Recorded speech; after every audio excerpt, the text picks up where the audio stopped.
Maria, I had no idea you felt this way about me. I'm truly moved by your integrity. Thank you. I won't waste your feelings. I'm gonna make myself happy. I secretly scoffed at my husband, who seemed to be moved, while making sure he didn't notice, playing the part of the tragic heroine. My name is Maria. I'm an office worker in 30s. I met my husband, Dan, at a bar. A beautiful woman like you shouldn't be sitting alone in a place like this. You'll get hit on by guys like me.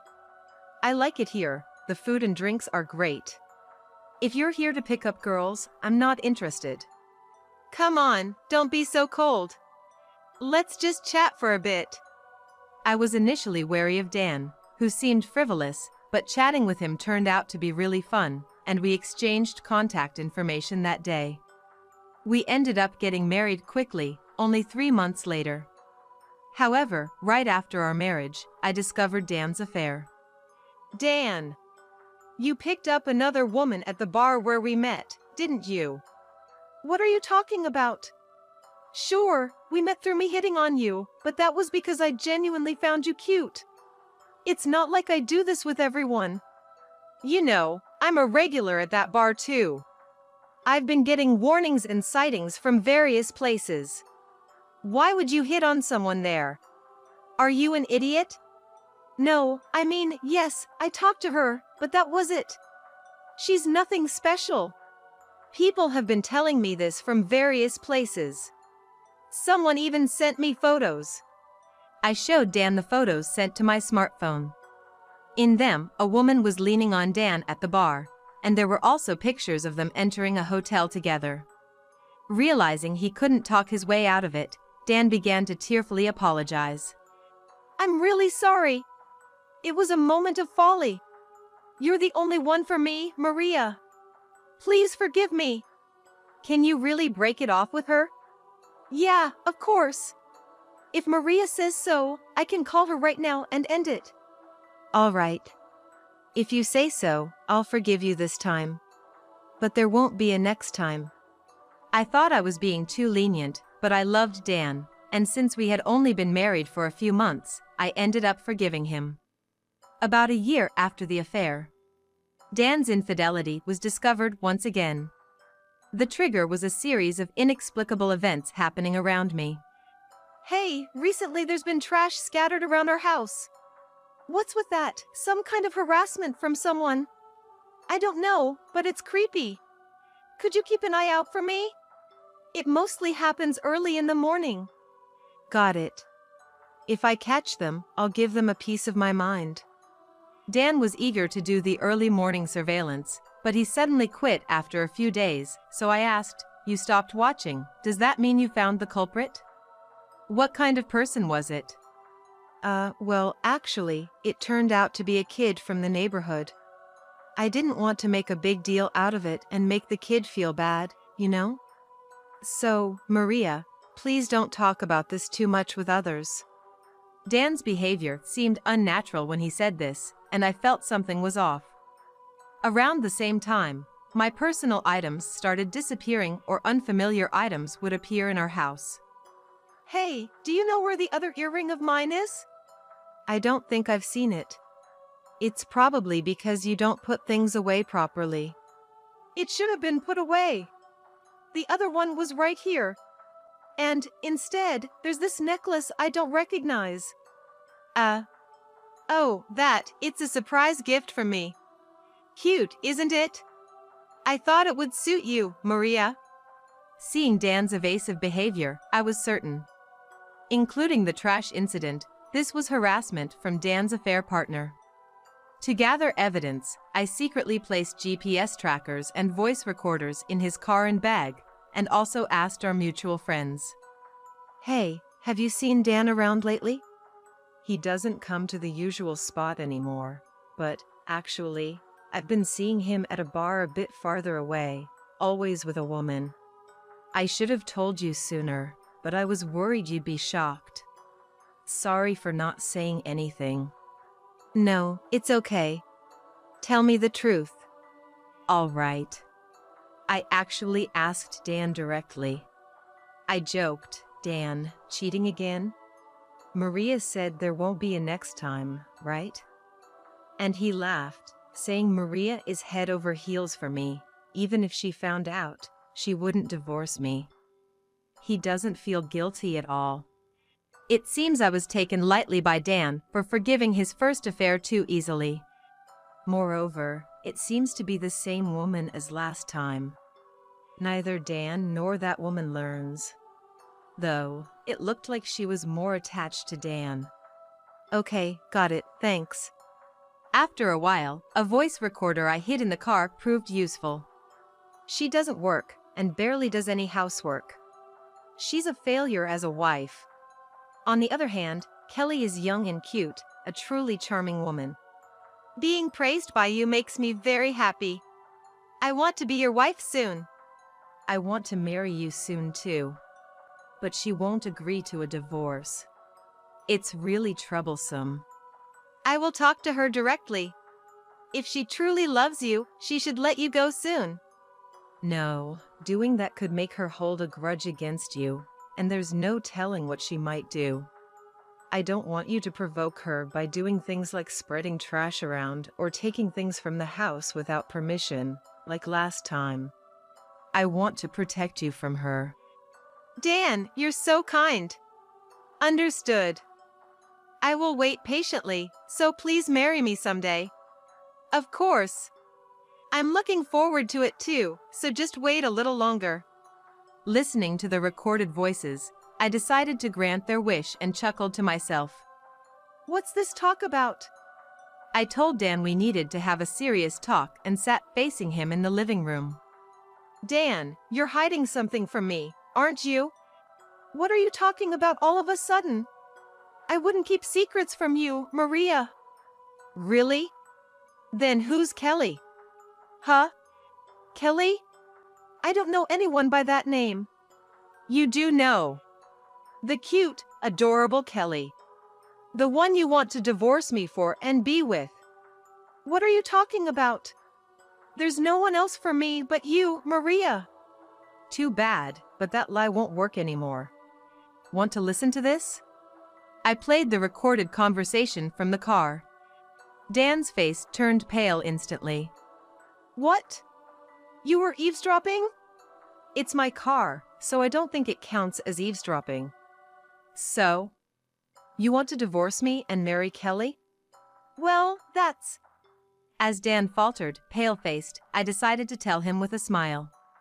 By the way, you gave me a surprise gift recently, right? So, I prepared a surprise gift in return. I really want you to accept it. Oh, thank you. Then, come on in.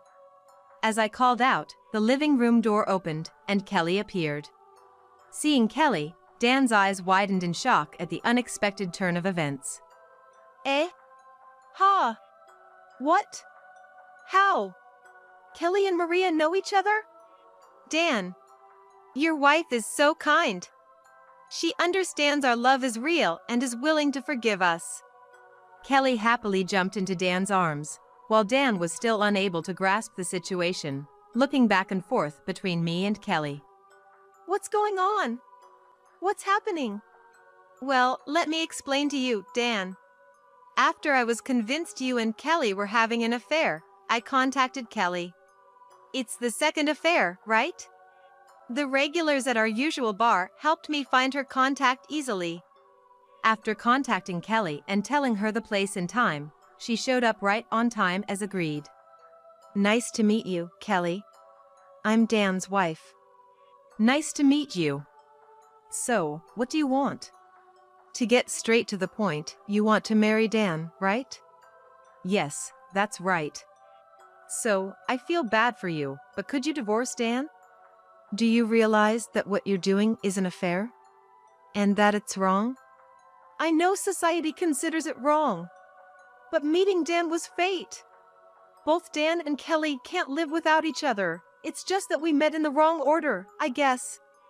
I see, I understand. Then, I'll agree to divorce Dan. Really? But Dan has been hesitant to divorce. There's a condition, though. You know, if an affair is discovered, you normally have to pay alimony, right? I know, but I don't have the money. You're young. That can't be helped. So, I won't ask for alimony if you agree to my condition.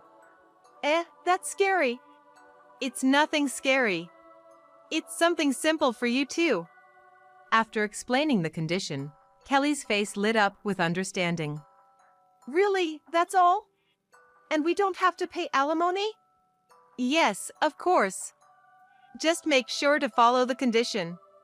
We'll make a formal agreement, so could you sign it? Of course.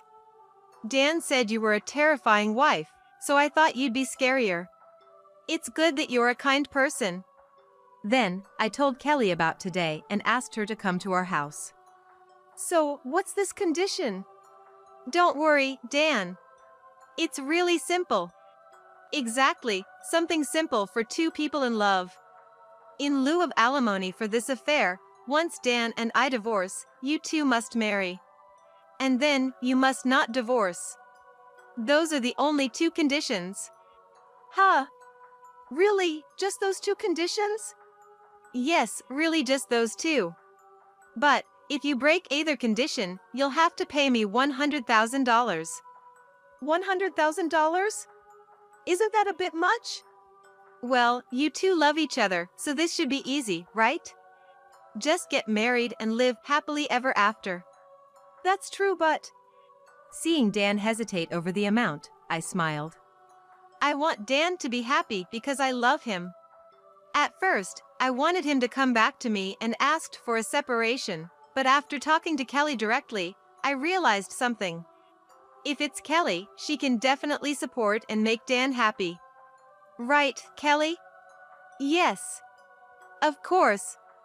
Since you love Dan so much, I'm sure Kelly will support him devotedly. Understanding this, I've decided to step back.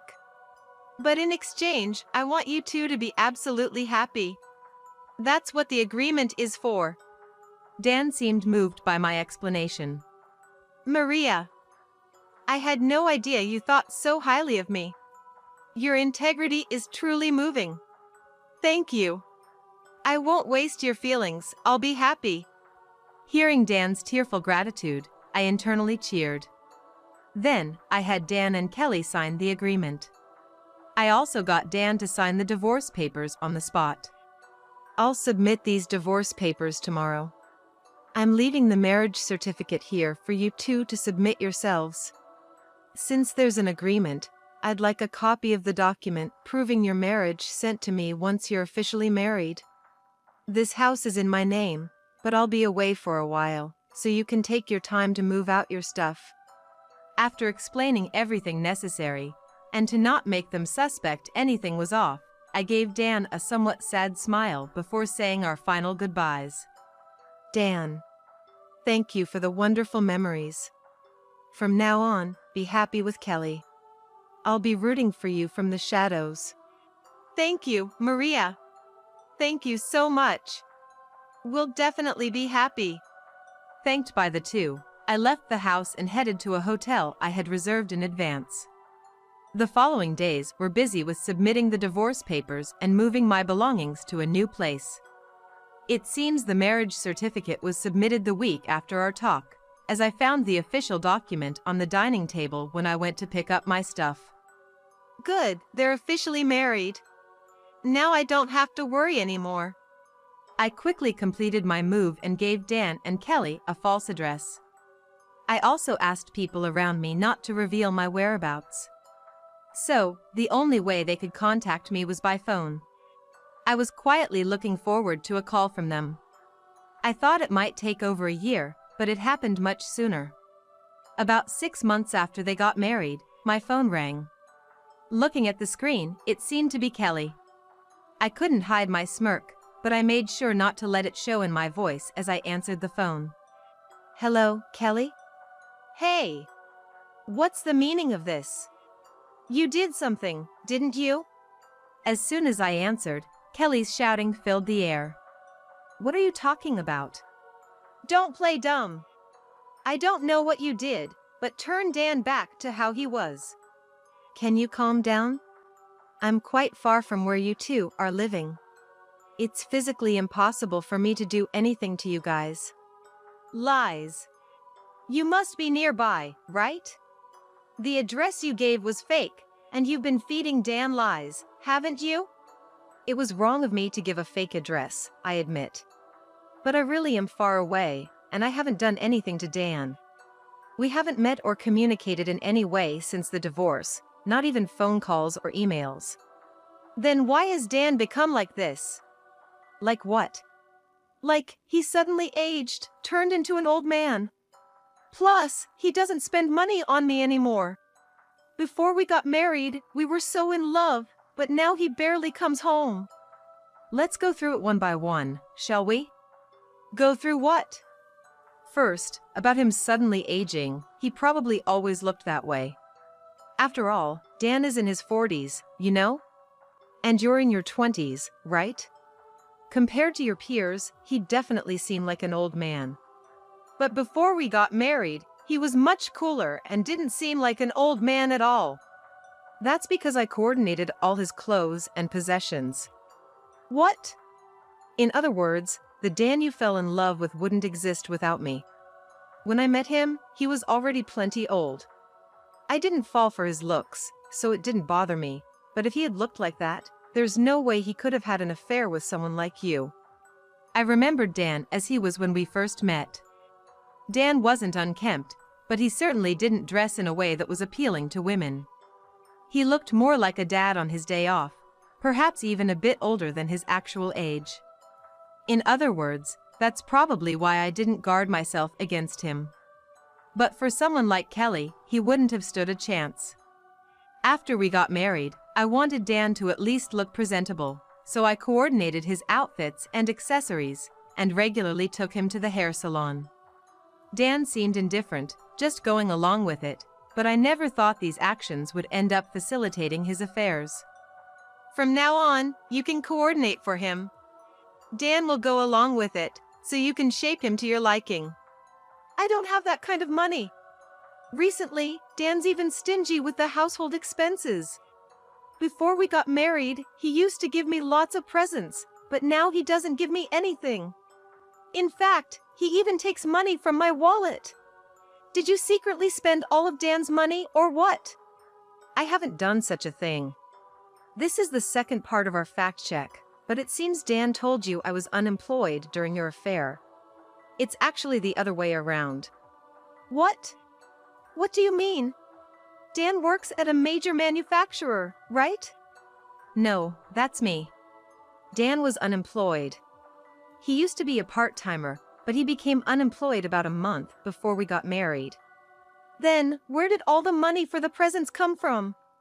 I'm not sure about the source, but he didn't have savings, so maybe he took out loans? Of course, I was the one providing for us during our marriage, and Dan even had debt from before we were married. Debt. Surprised? You should check it out soon because it's probably about $60,000. The sound from the other end went silent. It seems she was struck speechless by the revelation. I didn't know about the debt until we got married. It came to light when a collection notice arrived, and we decided to work together to pay it back.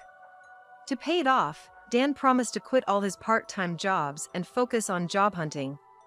That's why he became unemployed. But it seems he ended up staying unemployed. I should have continued the part-time jobs while job searching, but by then, I had already decided to divorce him, so I simply agreed to his plan to become unemployed for job hunting. To leave unemployed Dan with Kelly. Now, for the last fact check, you should be able to figure this out yourself. What do you mean? If he's not coming home often, it's obvious he's cheating. When I was married to him, he was having an affair with you. If you're in my previous position, there must be someone in your past role. That can't be! Dan and I love each other. Listen, a man who cheats never changes. You might think you're the exception, but that's an illusion. A man who could easily break such an important vow with the person he swore to spend his life with. Untrustworthy. Then, maybe now too. Oh, he's not home? That's suspicious. Maybe he's out picking up another woman. You should know the feeling, right? As I finished speaking, the call abruptly ended. Perhaps she went to look for Dan. Then, without delay, my phone rang again. This time, it seems to be a call from Dan. Hello, what's up? Maria! I was wrong, please forgive me. From the sound of Dan's voice, he seems to be drunk. The noisy background suggests he might be at a bar. What do you want now? It's not about forgiving or not forgiving, we're strangers now. Your wife isn't me, it's Kelly. You've got the wrong person. Don't be so cold. I finally realized I need you, Maria. Kelly just won't do. Don't be selfish. Basically, you're saying you need me because you're short on money, right? The other end went silent for a moment. It seems I hit the nail on the head. Though it's a bit mean to say, Kelly, well, she's not exactly capable, right? She's in her early 20s, working a clerical job at a small to medium-sized company. I was in a relatively prominent company, a star salesperson in my 30s. The salaries we get are worlds apart. While we were married, I couldn't save money, but I was able to cover living expenses, monthly debt repayments, and even give Dan an allowance. That would be difficult for a woman in her early 20s to manage. Money doesn't matter. If Maria comes back, I don't need money. I'll contribute to the living expenses and plan to pay off the debt myself. So, come back. When I was with you, all I had to do was flirt and I'd get a warm reception. Now, you're not getting looked at, are you? Dan fell silent again. Seems I was right again. Earlier, I purposely made Kelly feel insecure by suggesting there might be another woman, but likely, there's no woman around Dan now. An unfashionable, unattractive man in his 40s wouldn't successfully pick up a much younger woman. Dan knew this when we first met. That's why he didn't push too hard and we could have enjoyable conversations. However, after I intervened in Dan's fashion, making it possible for him to talk to young women, Dan must have deluded himself into thinking he became more desirable. Indeed, while married to me, he seemed to have succeeded in his advances multiple times. Most women would leave upon finding out he was married, but Kelly stayed, deepening their relationship. There's no benefit in being with a middle-aged man who's not only broke, but also not attractive. No wonder you're not getting any attention. I pass. You're just jealous because I went to another woman, right? I'm all for Maria now. Please, let's live together again. Hey, Dan. What are you doing here? Someone told me you were picking up girls here. I won't forgive you if you're trying to find a new woman. Suddenly, Kelly's voice came through Dan's phone. It seems she had tracked down his location. I'm not picking up girls. It's just a little drink. What's the big deal? If you have money for that, you should be giving it to me. I married you. Why should I have to live this poor life with Kelly? That's my line. Maria was generous with money and took care of the house properly. You don't have money, and the house is a mess. Who would want to come home to that? It's because Dan doesn't do any housework. You said you did everything before we got married, but you do nothing, you parasite. What did you say? You were all too eager to leech off me too. Listening to them bicker back and forth over the phone, Kelly suddenly exclaimed, I can't take it anymore. I'm divorcing you, Dan. You wasted Kelly's precious time, so you better pay me compensation. Oh, you can't divorce him. Kelly's claim was met with my calm objection. Why not? Have you forgotten? Both of you signed the agreement. Oh, that can be worked around. Not really. I had it legally drafted by a professional, so it's legally binding. If you divorce, you'll have to pay $100,000. Oh, I wouldn't have any complaints about your getting a divorce as long as I'm paid $100,000. Saying you two couldn't get divorced was an exaggeration. Sorry. That's impossible.